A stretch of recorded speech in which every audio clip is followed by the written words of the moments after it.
Hello everyone, this is Mr. Fleming and it is January 19th, I guess. And this is our week of remote learning and we're hoping to be back at school next week. But if you are not, we'll have to deal with that. And please check out my LMS every day to see if I put any new videos up. I'm trying to keep the projects short and rather tight so they don't go too far into the future, and that you guys are expected to do many small projects as to large projects. And our last project in movement was 8.5 by 10, and we can do it in a sketchbook. And that's, I think, a very good size to work with right now. You are welcome to go larger. That's certainly an option if you want to. It's just an issue of your materials in your studio at home. You have to work at home. As far as the project this week, we talked about overlapping line and that we wanted to use that overlapping line and create space. Now, before we go there, let's just talk a little bit about design and composition. All right, now that's really what we're talking about. Composition.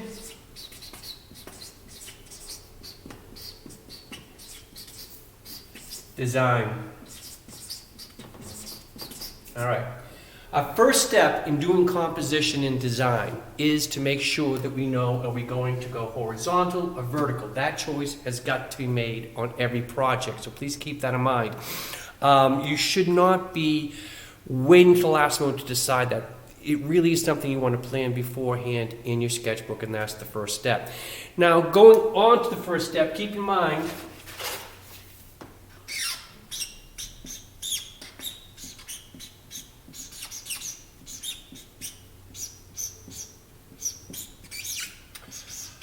elements. What are the elements of art? Now, this is something that it really should be instinctual and second nature for all of my students. Maybe not so much my 7th and 8th grade because they're still in the early stages, and getting them to be disciplined in the sketchbook is more important to me than drilling with the lexicon. But certainly on my Art 1 and up to my 12th graders, right away. There should be no hesitation as far as what elements we're using and what principles we're trying to create. Let's keep in mind the elements. They're very simple, all right?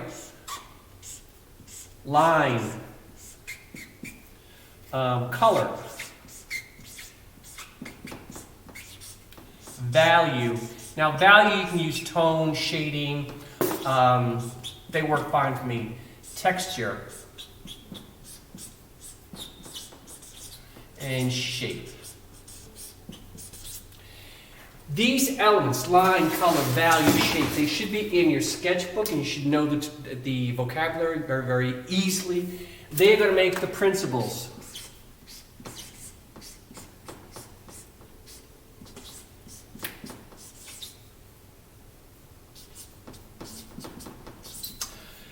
What are the principles? Space. Contrast.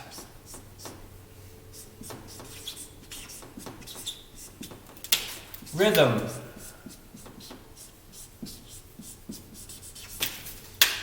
Emphasis.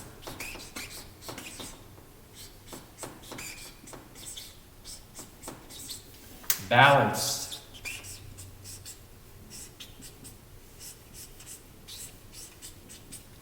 Movement. We just did a project in movement. On the page anyway, the last one, and then movement. That was it, right? I think I got all of them. Now, keep in mind, I gave you that list at the beginning of the year, and I talk about it all the time, but there are actually more elements to art and more principles. This is the ground floor, and that's what we're working on right now. So keep in mind, whenever you use the elements, we should know the element we're using. We're going to use line, and we're going to try to create space. Last time we used shape to create movement. Now we're using line to create shape. And I went over some different techniques with you to create shapes, and you can cut your own stencils out, and that's a square I cut out in the interior space. I did the same thing for the triangle.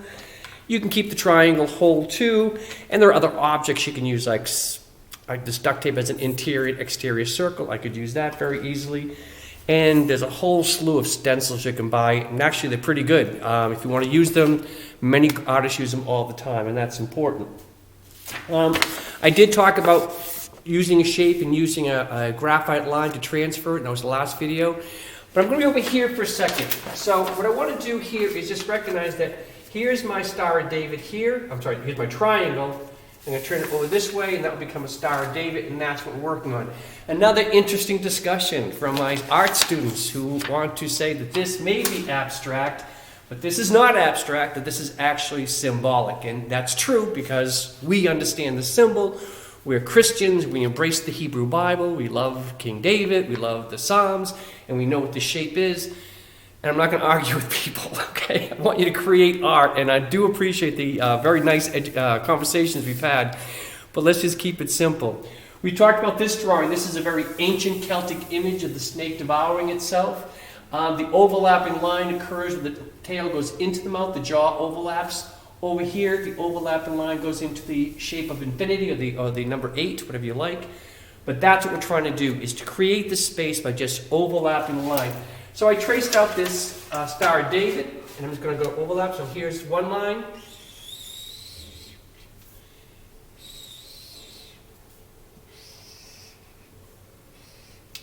And maybe this line is going to appear to go under, and then over.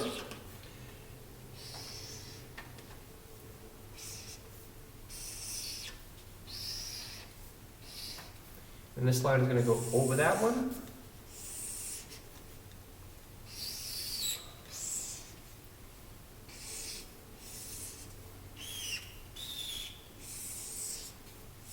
And there is my Star of David.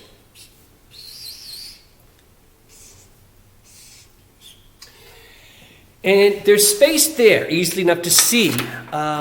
We can see the overlapping line does, but I can emphasize that space just a little bit more by simply adding little shadow lines underneath there. Since this one is underneath, I put a shadow line under there, and that's going to help increase the effect that one triangle is on top of the other. They're interwoven, and then that becomes my Star of David. And you can probably see that just a little bit better with those shadow marks. So keep that in mind. There's all kinds of ways to increase the space once you overlap the line. Now, as far as our project goes, and I'm scanning for my sketchbook, which I need, but I'm not going to worry about it. I'm just going to show you my final drafts. Now, first of all, before I went to a final draft, I have several color studies and sketches. I think I've shown you my sketchbook. And then I come up with the rough. Now, once I have this rough done, it's a lot easier to make many drawings and to experiment. And that's why it's kind of a good idea. Now, I do know I am outside my sketchbook. I enjoy drawing. I enjoy drawing on good paper, and even a rough. I just enjoy working this much better than my sketchbook. The sketchbook is really for my thumbnails, my roughs, and my everyday drawing and direct observation. When I go to final draft, I like good paper. So I have this drawing, and I have a couple solutions here. I'll move them close to the camera so you can see them. And I brought them to final draft, and this is one of my solutions. Now, this is the rough taken to a final draft, and you can see here I have the overlapping line, which is giving a sense of space, but I've also added gradation of tone to the edges, and that way the white becomes a highlight and it jumps off the page. That black is stopping any space from occurring, so all the space is in the foreground, all the space is really very, very shallow. It's there, but it is very, very shallow. We can see the overlapping line, and we can see some of the gradation of tone, but for the most part, it's a very graphic image, and that's one of the solutions I came up with. The other one was this one. And again, I'm trying to give examples that you can use for your artwork. In this one, I am using the gradation of tone in the background, that blue to almost a very light blue. The blue-green going to a yellow-green, that's creating atmospheric perspective. And I know I'm being redundant, but this is very important. Once you get these basic skills down, you can take them to many different directions, but you need these fundamentals. Again, I'm using color. There's no black in here, and I'm using a dark green to a yellow green to a white, and that means the white is coming off the page and forcing me to accept this in my foreground. There is no real white here. It does get very light, but the only white is on these graphic images up here. Now, I do these rolling hills, the blues, the dark greens, the light greens, the yellow greens. Again, that increases the space. The space is made by two different techniques: gradation of tone and overlapping line. Those are the simplest means to create space in any artwork. and you want to understand them. And so I'm expecting for you to have a final product done, 8.5 by 11, that is clearly demonstrating space, that is clearly organized, that you've developed it. If you are stuck and you are not sure what you want to do, use my idea. Art, like music, happens in the doing. So this is important. Don't get stymied. You want to design, you want to use your own composition, but if you need to, use mine and move on. If you're still not sure, cut out a shape, use a stencil. That makes it much easier. But you want to develop a flow, and you want to get this skills down so that you can use them to create your own artwork, and that really is my goal there. So we should be finishing up this week. We should have a final product done by Friday. It should be 8.5 by 11. It should clearly represent space using overlapping line, but you're welcome to add more to it, and you are welcome to take it to any level you want. Now, if you're concerned about the project not reaching your own expectation, you really want that A, no problem. Sketchbook, sketchbook, sketchbook. And that's what I'm hoping to see, is your finished product done and lots of drawings done in your sketchbook.